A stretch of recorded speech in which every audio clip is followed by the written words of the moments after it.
What if success meant joy, freedom, and authentically expressing yourself instead of endless hustling and bustling for the next paycheck? Join us on the Scenic Route podcast as Leanne Knight discusses her transformation from an air quote good girl to an entrepreneur who puts up the middle finger to hustle culture.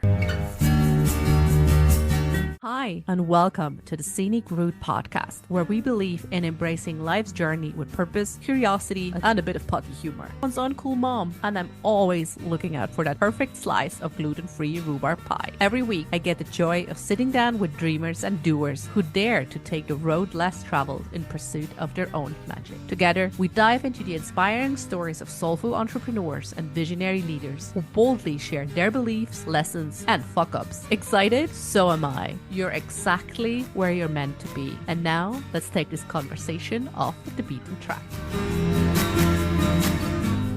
Leanne Knight is the owner of Authentic Vision Media and is a graphic designer for thought leaders, coaches, and healers who desire to change the world through their expertise. Leanne weaves her branding and personality into all their marketing visuals so that they feel polished, confident, and ready to speak their truth. From social media graphics to course workbooks, she creates visuals with a focus on impact, clarity, and shareability. So today on the Scenic Route podcast, we have Leanne. I'm always doing this fucking singing thing. I have no idea why. Someone please slap me. But so today, Leanne told me she applied to be on the Scenic Route podcast because she's like, well, it's called the Scenic Route. I gotta fucking have to. So, Leanne, what does Scenic Route mean to how you approach life and business? That's the question. Oh. Well, thank you so much for having me here. So great to chat with you. Yeah, I mean, people are starting to say to me things like, oh, I should rest. Like, what would Leanne do or something? And I'm like, okay, so people are starting to pick up on that. I'm like, let's just chill. And I have to preface this by saying I grew up as a good student, good girl, doing the right things. And so didn't we all? So, I sound naturally. I'm not naturally like this, but yeah, just something that I feel like I've been doing, especially in my business, since I started it, is taking things slow and letting them be enjoyable and easy now instead of hustling and growing and scaling and then being like, oh no, I'm too busy. Let me pull it back. Mm-hmm. And people have noticed that too. They're like, oh, you're really. Or they're like, I didn't know you were so busy because you're not available for a call this week. And I'm like, it's not that I'm busy. It's that I don't take last minute stuff like that. I want the boundaries, people. Listen, Leanne. You're so busy. No, I'm not busy. I don't want to be busy. There's memes like that are like, I didn't say, I don't know how the meme goes, it's not, I blocked off the free time, to do nothing, not to be available to you. Yeah, right. And it's so interesting. A lot of us start their entrepreneurial journey to have more freedom. And then, I don't know, 6, 12, 18 months down the road, you're realizing I fucking have less freedom than I had when I was in corporate. So, whoa, what happened? Yeah. So I'm curious. You said you weren't born this way, which is really interesting because most of my clients weren't. Most people here in the Scenic Route podcast weren't. Most of them were good, as you said, good girls, high achievers. So what was there a pivotal moment or something profound that kind of inspired you to shift your focus? I think as far as being the good girl thing, I grew up going to church, a Baptist church, and that's not something I believe in anymore. And that I was doing everything. I was reading my Bible. I was teaching the kids. I was leading the choir. I was doing so many things. I was in it. I was very embedded. Sounds like it. And that was my community. It was cool. And then I remember going to this leadership conference or something. And I was looking at the books. And I was just present, and I was And then someone from my church walked up to me and was like, "Leanne, we're all waiting for you. Where are you? What are you doing?" And I was oh, I can be doing all the right things and I'm still going to get in trouble, quote unquote, like for not doing the right thing. And I think that is like started to set me on the path of like, oh, I'm not going to make everyone happy. So I need to make myself happy. Yeah. This is like, I mean, you look quite young. So, I mean, kudos for realizing that at a younger age, because it takes a lot of people a long time to realize that. And this makes me sound like I'm 50. But, I mean, it's really the case, though, right? Like, I mean, I tried for so long. I mean, I can so relate. I tried for so long to make, like, specifically my mom happy until realizing, well, it's never good enough. Yeah. So I rather not deal with all the crazy and have like a peaceful, serene life. And then be the damn child anyway. So, hey, I mean, if I be the cursed child, then I rather have my peace than like not just doing all the things where I'm like, no, I don't actually want to do that. Yeah. So tell me more, like how, like for most of us, when we say we're on a scenic route and we're taking things slow, that usually requires quite a deep shift from looking away from, let's say, traditional goals and traditional values or focus points in both kind of like how you approach business and how you approach life in general, right? Especially, I think, when it comes to money, right? Like, not saying the scenic route is you got to be poor in the scenic route. Absolutely fucking not. I want you to have all the money you need to keep whatever lifestyle you desire. But it's still kind of like, how do you define success now in your business or in your personal life when you don't prioritize money as the main objective? Yeah. I think to talk about this, like I'm reflecting on like my journey as a business owner, and it hasn't been super long. I started my business in 2020, like in the pandemic and all of that. And so getting into this online business world and getting so much like advice and you're making like a face, but like, yeah, some of it helpful and some of it not. And like going down this journey, and then there's just, I feel like I got bored of certain things early on. The like, here, plan your content for the next year. I'm like, why would I be planning what I'm going to do 12 months from now? Like, that's wild to me. But anyways, but this journey of like learning all the things and all of that, and then realizing that like being immersed in this productivity culture. And eventually I was like, I don't want to do things just to do things. And I like to be organized and all of that. Of course, like I said, I'm a good girl or whatever, but I mean, ex-good girl or whatever. So it's become over the years easier for me to spot the things like, or the tactics that are geared towards productivity for productivity's sake. And this all has to do with living in capitalism and how everyone's life is, from a child, geared towards, like make sure that they're in a good preschool so they can learn and keep up, and so they can get to a good college, and so they can get a good job, and so they can make money and function in the system. To pay up their debt for for going to a good college, at least if you're in the States. Yeah, and all of this. And I'm like, wow, everyone's just so obsessed, or like their work is their whole personality or their whole life. And I feel like I was never like that. Even before I started my business, I was a freelancer in live event production, and I would show up to work and people would be talking about the other gigs that they are working on. And I was so bored by that. I was like, what do you like to do outside of work? And of course I was, it just all goes around in circles for me a little bit, because I'm like, yeah, well, I'm here to make money, but also my life isn't my whole job, but I'm here because of the system and because we have to. So let me get myself back on track here. Yeah, I mean, this is super interesting, right? Because there was a shift when what we do became so ingrained of that it became like who we are. And it's just like, no, like you're still way more than that could ever fit into your LinkedIn bio, right? It's like, it's insane.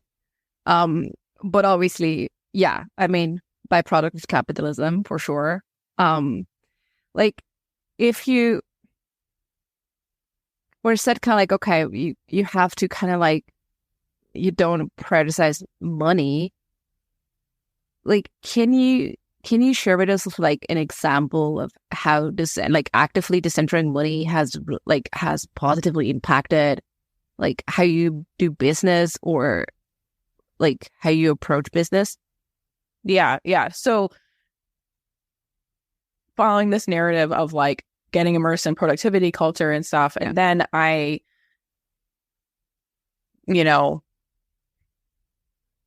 feel like I wanted to ask you also, Jennifer, if you edit this. I meant to. I'm like, oh, I'm gonna lose my train of thought. I do minimal editing, but I can edit certain. Sorry to say that during the recording. That's fine. That's how we roll. That's fine. Yeah, I guess. Yeah. So can you share like specific examples like that you do? Maybe when it comes to like how you actually set goals, or how you do like you gotta, as long as, I mean, we're not focusing on money, but still we have a certain, and that varies from person to person, but everyone has a certain need for financial stability, right? And what kind of like can you like share practical insights or examples that you're doing? Yeah. So some of the things that I'm doing, well, the main thing comes down to like prioritizing and honoring my body first. And I think that especially coming from a Baptist background, there's like this belief that like the body is bad and should be suppressed and brought into submission and mind over matter and all of that. Oh, that sounds like a lovely church. Yeah. And so on the flip side, I'm like, no, like I want to prioritize my body first. So some of the things that I do are, one of my goals or values for being a business owner is to never set an alarm. Yeah. I also don't have kids, a side note. Yeah, exactly. I was like, we're not doing the alarm. Right? We have a kid. Like a biological alarm clock. It's fine. Yeah. So just caveat, that's where I'm coming from. But not to set an alarm, but because besides kids, why do we have an alarm set up? Because we have to get somewhere by a certain time to be the most productive, give them our best hours and our best energy and all of that. And I think as a business owner, I can choose where to put my best energy. And also my best energy is not necessarily 8 a.m. to 5 p.m. or whatever. So the first thing is not waking up early, it's the allowing myself to sleep as much as I need to. And letting that be okay. And if you're awake at 6 o'clock in the morning and feeling ready, then you can jump in.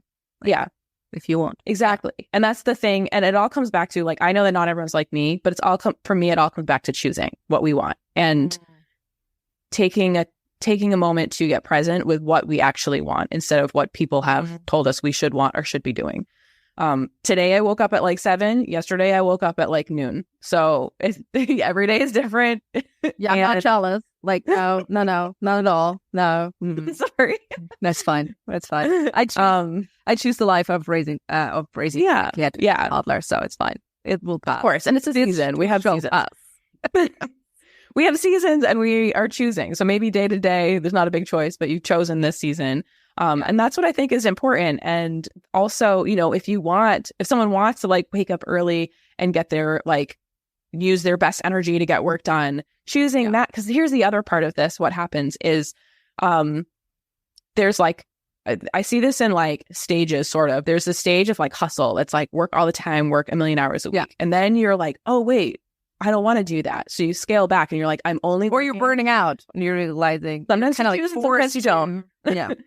But you might scale back and be like, okay, I'm going to work only 9 to 5 every day because that's my working hours. And then when you're in that mindset, we often think like, don't work on the weekends and don't work at night. And you see someone send an email at 10 p.m. and you're like, oh my God, they can't believe they're working at night. And then the phase after that is realizing that time is made up, and this 9-to-5 structure, although, just side note, of course, that came from unions, and we appreciate that. The unions bringing in these like guidelines and stuff, and oh God, yeah, like people get overworked. Yeah, at the same time, it's still part of capitalism that's like productivity is the thing that we're striving for to, do more and more and more. So it's like, oh, okay. So the 9-to-5 structure and fitting myself in that is still part of capitalism. And so to be anti-capitalist is to, in this aspect, is to be choosing when I want to work, when it works for me, and not what the clock says and not what someone else says. So I could be working on the weekend or at night.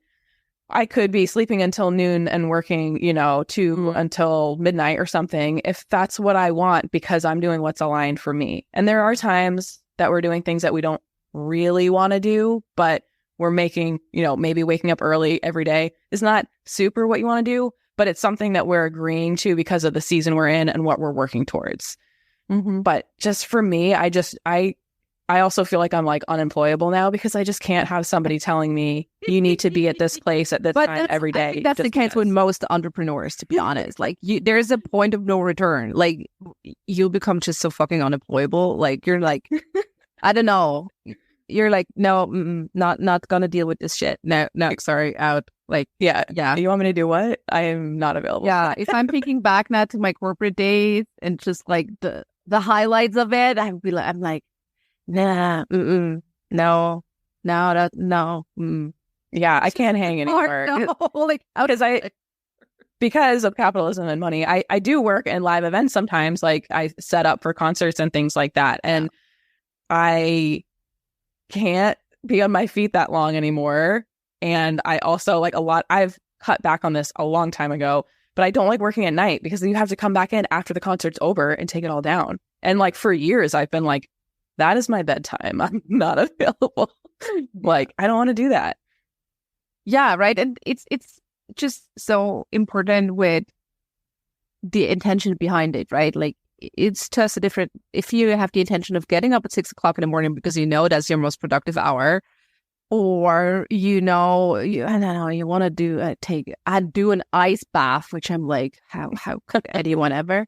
But I mean, if this is help supporting you in feeling better and bringing you back into alignment, then do that, right? Instead of, but really pause and reflect and ask yourself, well, why am I doing certain things?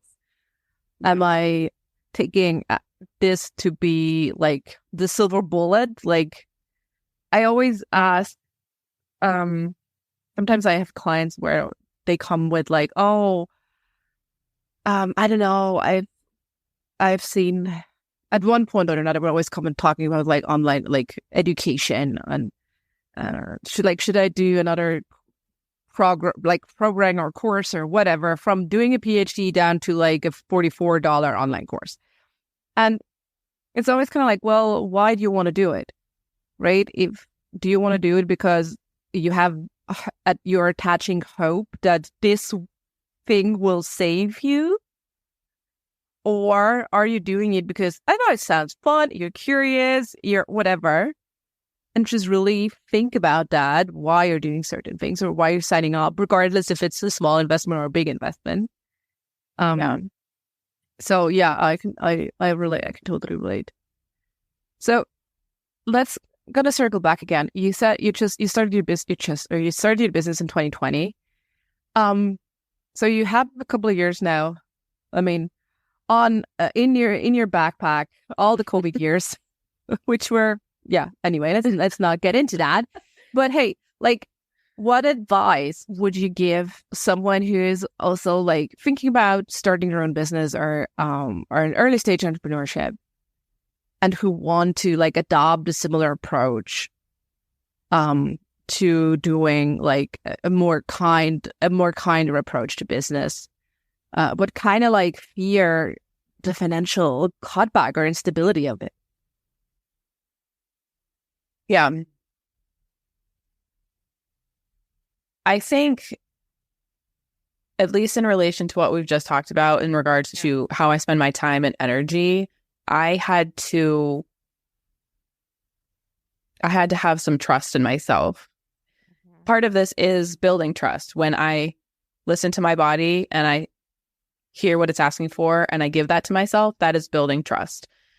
And then the next part of this is trusting that the energy and inspiration will come.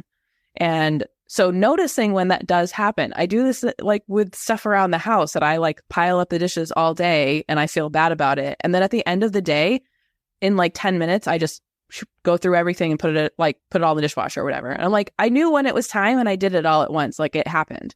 It happened when it was ready. And it would have happened and in that way, it happens faster than if you would force yourself, because that's how you can kind of like bend the perception of time as well. So I do this all the time with like small things from dishes to big things like, I don't know, like decorating an entire room or something, right? Yeah. It's just sometimes there's always a time. Yeah. And it's like the idea of like procrastination, which I use that word like without judgment of it being right or wrong, but knowing that it's happening for a reason. So I would encourage people to get in touch with how you feel when you sit down to do your work or whatever, whatever you're sitting down to do, and noticing if you're feeling resistant to it. And sometimes I'm sitting down to design something and I'm like, oh, I have no idea what to do. I don't want to do this. And I'm like, oh, okay. I'm not in the right creative space to do this. So I'm not going to make myself do it. I'm going to, and some of that takes some work to find out when is your best energy and how do you give yourself the best chance? Because sometimes we are avoiding things that again, procrastination is happening for a reason. So sometimes we're avoiding things that we're not ready to do. But we are also like, I think I don't know what to call it, like our wisest leader or whatever. We know what's right for us. So we know when it's like, okay, I keep avoiding this. I'm ready to stop avoiding it. I'm going to make an appointment with myself. So this is something I've tried that I would suggest people like make an appointment with myself that at this time I'm sitting down to work on that thing. And because I've built up self-trust by when my body's asking for something, I pretty much always give it to my body, to myself. So I'm going to sit down and do this thing. And I know that if it's not coming, I can change my mind. Mm-hmm. And that's the self-trust. It's like, I feel like this with like a kid. And again, I'm not a parent, but it's like, you're not forcing them to try things. And so they know that they have the option. And then when you give them the option to try something and they know that they can change their mind, they're a little more likely to give it a shot. And then they know that they can change their mind. So make an appointment. 100% not give it a shot if you tell them they have to try it. Yeah. Or like, we are the same. Yeah, no, of course. Like, I mean, why would we? I mean, us with rebel brains anyway. We're like, no. Yeah. But, and again, maybe I think will be also super useful for anyone thinking about figuring out how to do this online business thing. I remember like back in the days when I started, it was 2017. There were so many things. There's still so many things you could do, should do, must do at all costs. And you said before, right? Like at the beginning, well, you really got to focus on what is like, we're not focusing on productivity for productivity's sake. But so, okay, if we're saying that, then we kind of have to figure out what is really moving the needle in our business and what doesn't. And that to cut out mercilessly. So how did you approach this when you started that? How did you test, experiment, find out what is actually moving the needle for your business? What kind, like what marketing activity or what platform or all the things? Mm-hmm. A more vivid idea of this is when I was freelancing in live events, because I would try everything. I think I did this in my business too.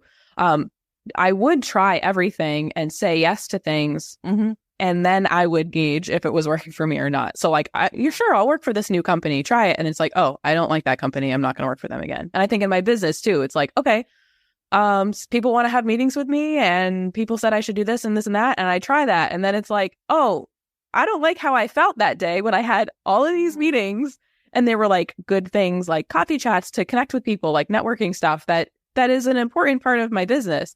But I didn't like how that felt that day, and so I'm not going to do it again. So I think it's just like you have to try things and be open to whatever comes of it, and then gauge if like it's working for you. Actually go back and assess instead of just doing the same thing again and again because someone told you you're supposed to be doing that. Like I see people who like their schedulers are like open all day every day, and I only let people schedule with me 2 days a week.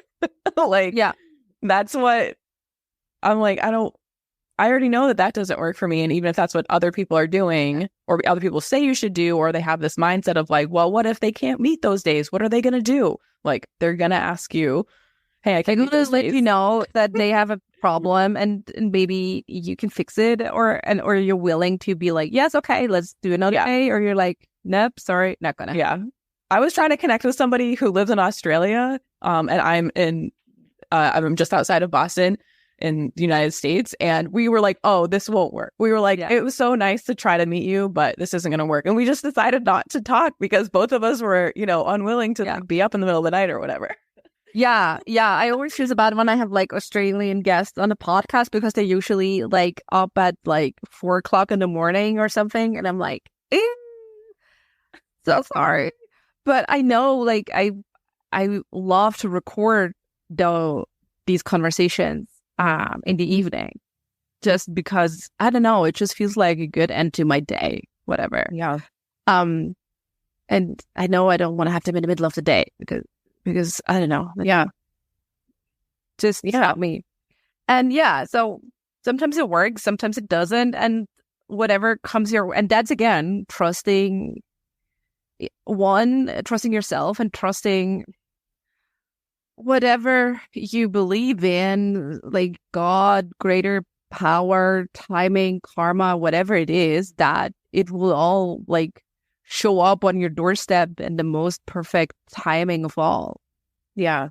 I think that's what like this comes back to is I talk a lot about like, oh, I don't have an alarm and I don't let people schedule meetings with me and all of these things. And it's like, okay, but are you making money?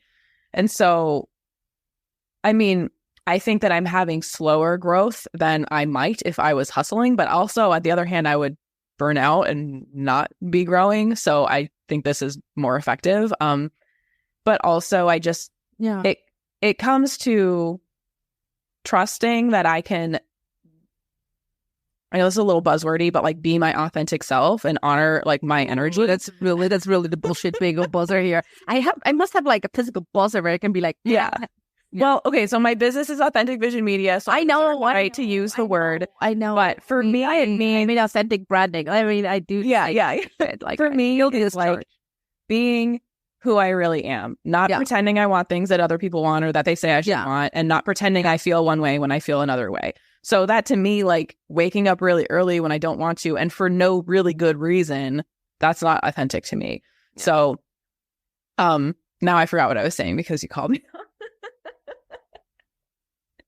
This too is CD correct because you're like, oh look, a little bird, and then you're like, but yeah, we're fine, we're all fine. Like I mean, I also could not tell you right now what we were talking about, but hey, that's I think it was about like trusting and growth and stuff. No, it was about trusted. You one have to trust yourself, and B you have to trust in whatever you believe in, God's spirituality, whatever, to kind of like deliver everything to you at the right time, which is not saying you're not doing anything, right?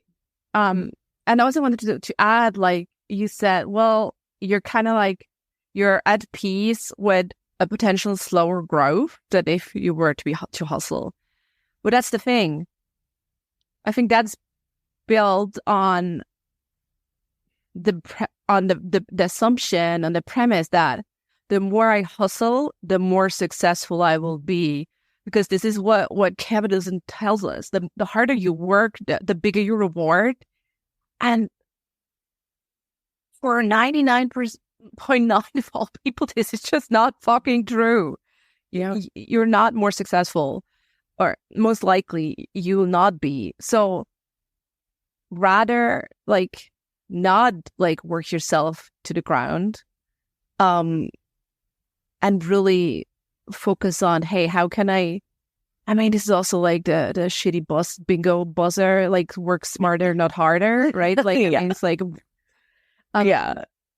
Because it's still prioritizing work, which I'm like, yeah, saying that work is not that work is like bad or wrong, but it's like saying it's like noble. Like, obviously everyone wants to work, right? Or like, can you believe that person? They don't want to work. And it's like, why are we putting that on such a pedestal? Like, I want to center in my life, like experiencing joy and having the rest I need and connecting with people I love and doing things that light me up. And so, yes, I will have slower growth in my business. Maybe in some ways I will have slower growth. Yeah. But why was that the priority to grow my business? And it all comes back around to, it was capitalism. But yeah, it always does. Late stage capitalism. It's amazing. It's awesome. It's fine. But yeah, no, but it's the same thing, right? Like we're getting this, like this work harder. It's kind of like dangled in front of us like a carrot, with the premise of, oh, there will be great riches if you work hard. And maybe that was true for boomer parents, but most of us, and definitely Gen Z, like they know it's just not fucking true, right? And saying so is just neglecting that so many people in all parts of the world hustle their body to death and not get anything for it. Yeah, right. So as said, right, you'd never know, right? And also like the term slower growth, you're at the growth you're at, and you don't know if it could be faster or slower or whatever. You don't know, right? Whatever. If you could hustle more, sure. But also I'm always thinking of, okay, that's also kind of like one thought of the scenic road is like, okay, I could take the highway to get to point B instead of taking scenic route, but I would hate the entire drive there. The entire way of going to point B would be just a pain. So why would I bother? Yeah. And I mean, this is not just occurring to me. I'm interested in what you think of that, having a religious upbringing. Right? I mean, I grew up Roman Catholic, not a super religious household, but still. And it's more of a Protestant work ethic of the things like, oh, the harder I work, the greater like the greater the paradise will be, right? It's not like a monetary reward, but it's kind of like the reward of spirituality or being a good Christian and getting entry to paradise, whatever. It's kind of like dangled in front of us. What do you say? Like, is this something that is really deeply like ingrained too from like a religious point of view? Yeah, for sure. And it's kind of like I said about the like mind over matter stuff. Yeah. Like it was taught, in my upbringing to deny yourself pleasure and good things. And that like, and just all of this brainwashing about like that good things are actually bad. And then it's wrong your soul or whatever. Yeah. Like, some of this is about like the sex before marriage stuff that like teenagers are taught and stuff like that. Like that's bad. So it's like this thing that sounds pleasurable, it's actually bad. Just like, so you can't trust yourself. So really purity culture at its best. Yep. And then it also like, this is not necessarily a religious thing, although definitely intertwined in that is like food. If it tastes good, it's bad, or you're being, like, oh, this is my guilty pleasure. I'm gonna indulge in this chocolate or something. And it's all of this like not trusting yourself and that things that you think are good, you should feel bad about. So like if I want to sleep in, I should feel bad about that. It's like it permeates everything that like feels good or that my body's asking for or that I want or I'm afraid to want. Like actually it's all like according to my upbringing, like actually that's all bad for you. So if you want it, it's bad for you. No, but I love that you brought up food because it's so true, right? Like we do it with all these little silly things of labeling things guilty foods or guilty pleasures or whatever, right? And you're like, no, actually, why are we denying ourselves the things that bring us joy? And part of that is a part of the answer is, at least like, I mean, I come from a sociological perspective, is that shame is such a great fucking mechanism of control, right? If you shame people into how they feel about their body, how they feel about their religion, how they feel about themselves, you have way more means of controlling them and selling them whatever kind of shit they don't need, right? Oh, you feel bad about your body. Okay, I told you that eating this guilty food is bad. So now you feel bad about eating the guilty food and you'll feel bad about your body. So, hey, now I can sell you something that will make you feel less bad about your body. So here's the latest diet. And it just on and on it goes, right? So, which, yeah, circling back to what you said before, what you touched upon too, right? There's nothing ever, right? You know, your body knows. There will never be like an external force or anything that will tell you better, ultimately, what is right. Regardless of, I mean, sure, it's valuable to take in consideration of people who have walked before you, of people who are expert in their fields, like, I don't know, going from copywriters to medical doctors. But at the end of the day, it's your lived experience and you know, oh, this makes my skin crawl or this is actually making me feel good. Yeah. And this is another thing. This is another way that in my business that I like decenter money and try to be anti-capitalist is trusting that people do know what they need and what's best for them. Yeah. And of course, I bring my experience and expertise or whatever, but I'm still not here to tell them what's best for them. And I think that when you realize that, it really changes the way you market. And honestly, like I have felt so much more at ease in any sales call, like quote unquote sales call. Yeah. Because I'm not there to like convince them or to touch on their pain points or to, what's the other term about like, whatever like blocks that they have, like, or they don't have enough money and I can like combat every issue that they have or whatever. Like, I'm not here to convince them. I'm just here to like, I know what I have to offer. I know what I like to do. Yes. I have my systems. Like, so, you know, if they bring something to me, I can see if it fits in my, like what I offer in my methodology and if it works for them and if it sounds like they're interested. And I don't have to like get a yes on the call or something like that or like sign the paper on the call. I can be like, here's what I have. Think it over. Think about it. Like, see how it feels. Yeah, God, I mean, I had people who, I don't really do sales calls, but I remember I had someone being very like in touch in like DM on Instagram and stuff. And I mean, she bought a year later just because that was the window that was good for her. And I'm like, yes. So at the start, you just also, you need to trust that everything you're doing is kind of like compounding and it will pay off. You never know how, because the how is ultimately not in your control at all. But it's just kind of like, gotta do. Keep doing what you love. That's such like a simple, I feel like this is so obvious, but something that I feel like I'm learning like deeply is like, I really can't make anyone do anything. I really can't make anything happen. No.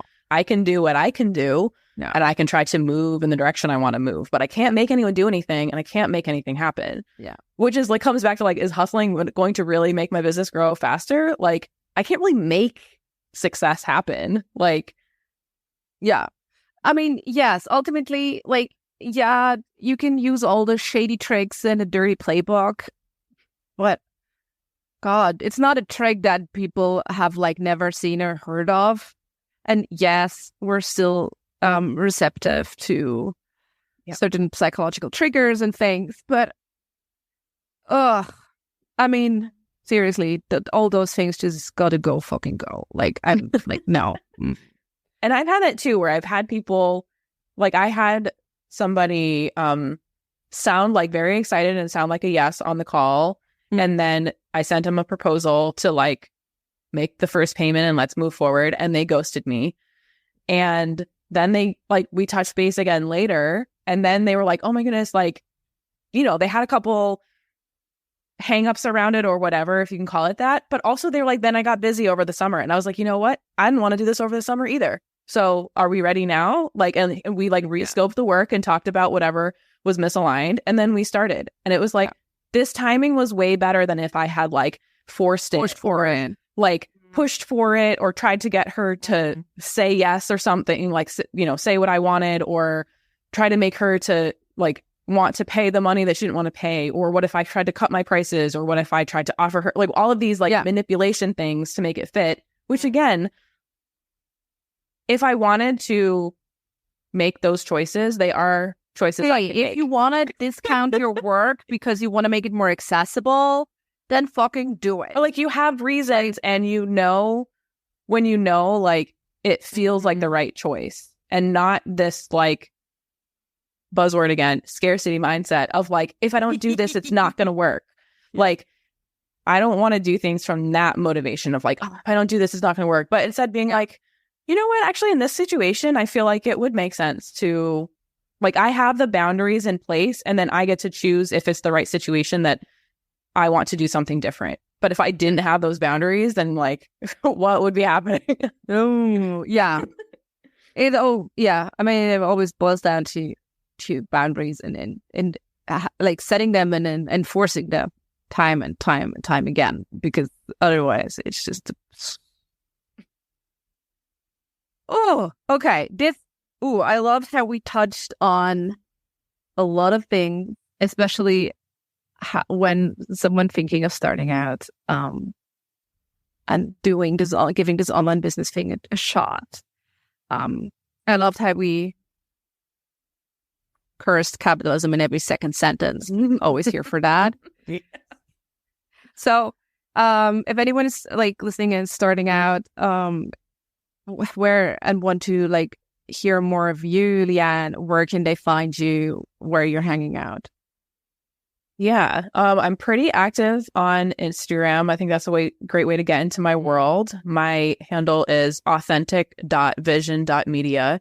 I also am hosting every month a graphic design clinic and this is for like people starting out DIYing their stuff, and then we'll come in a very, very like chill, relaxed, supportive way. Like, we'll look at stuff and see how you can have more brand consistency and have more of yourself, which I know you're a fan of, Jennifer. Like, have more of yourself showing up in your brand graphics. Oh, I love that. I love the graphic clinic. I love that. Thanks.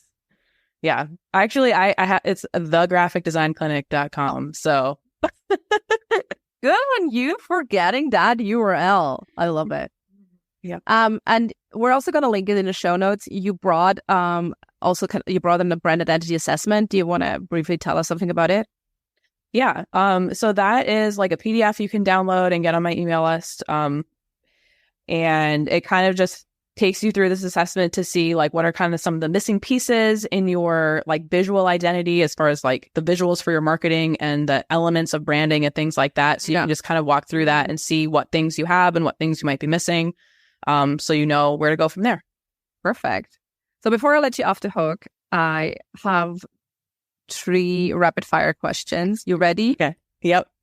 What's a dream or a goal you've always had, but you haven't pursued yet?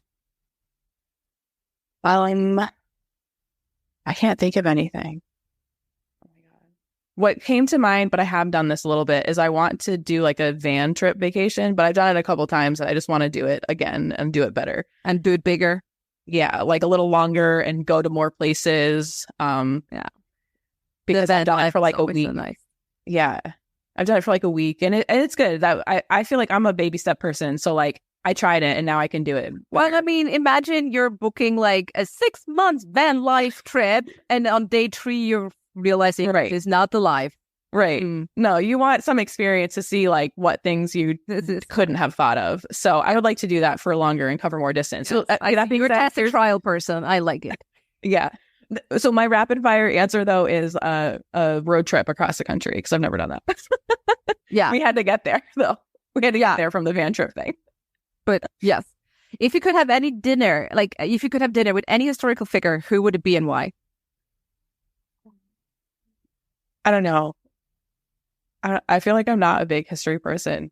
Well, I mean, it could be anybody, any kind of celebrity or actor or musician or writer, or, I mean, you could invite baby Jesus. I mean, for all I care. I think like, okay, saying baby Jesus kind of made me think like maybe like Mary in the Bible or something, and be like, legit, what was up? Like, what really happened? Because no one actually took your perspective. Yeah. What something's missing? Like, give me the tea. Yes. Oh, I would love that. I would read that book, and I would also like play mouse at that thing.